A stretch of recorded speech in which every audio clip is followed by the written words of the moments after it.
This tutorial discusses 3 common sentence structure errors: fragments, comma splices, and run-ons. After viewing, please refer to the corresponding chapters in your grammar text for more information. A fragment is another way to say that a sentence is incomplete.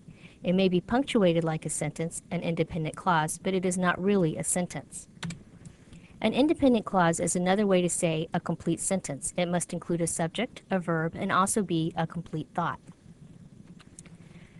To determine whether a group of words is an independent clause or complete sentence, start by locating the action in the sentence.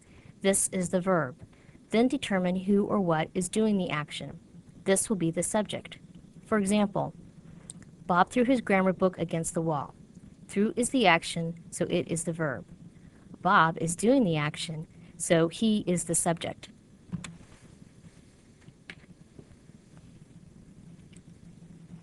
Once you have located the subject and verb, you then need to ask yourself if it is a complete thought.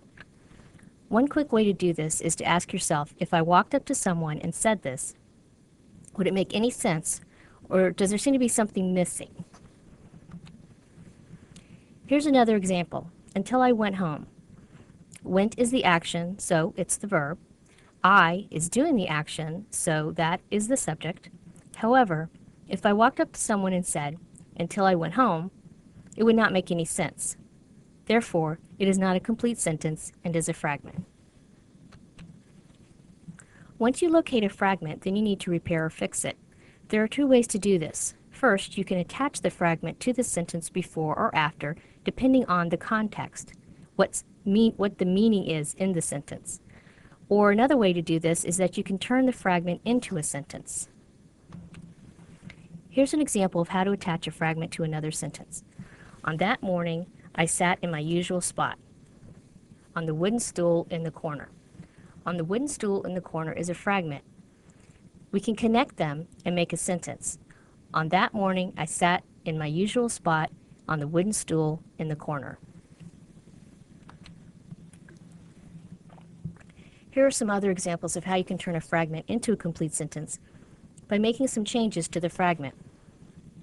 Although we seldom get to see wildlife in the city, this is not a complete thought, so it is a fragment. Fix it by deleting although and uppercasing the W in we. We seldom get to see wildlife in the city. Mary suffers from agoraphobia, a fear of the outside world. The first sentence is complete, but the second is not, so it is a fragment. Fix it by adding a comma to create a non-restrictive clause at the end of the sentence and lowercase a. Mary suffers from agoraphobia, a fear of the outside world. Is it ever appropriate to use fragments for effect? In an English class, the answer is no. Only very experienced, often professional writers can get away with this. Otherwise, it just looks like you don't know how to write a complete sentence. So play it safe and avoid fragments. Now it's on to comma splices. You may have seen teachers mark your papers with the abbreviations CS. This is referring to a comma splice.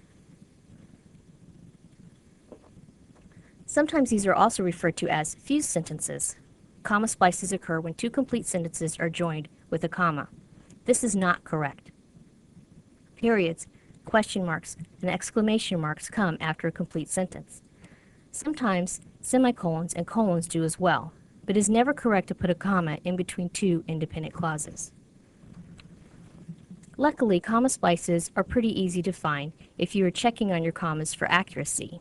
If you can't match up a comma to a comma rule, this could mean you have a comma splice.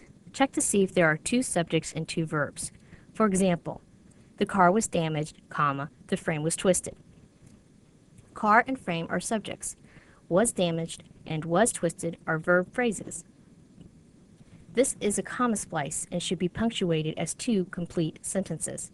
The car was damaged, period. The frame was twisted, period. Not only are comma splices easy to find if you're checking your commas, but they are also very easy to fix. See your grammar text for more ways to fix comma splices, but here are a few to consider. Replace the comma with a period and capitalize the first letter after the period. Replace the comma with a semicolon.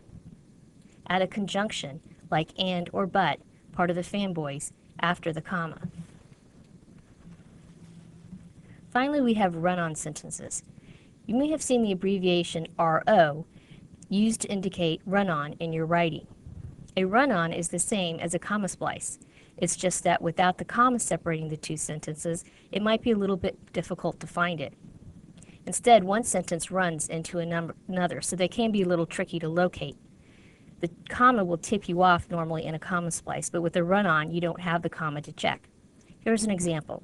The car was damaged, the frame was twisted. To correct the run-ons, you would also use the same fixes you would for a comma splice. Fragments, comma splices, and run-ons are some of the most pervasive writing errors you will ever have to deal with. However, since complete and accurate sentence structure is a critical part of writing clearly, it is worth the time and effort to locate and correct these errors in your writing. It is also part of learning to edit your own work, and the more you practice editing, the better you will become at it.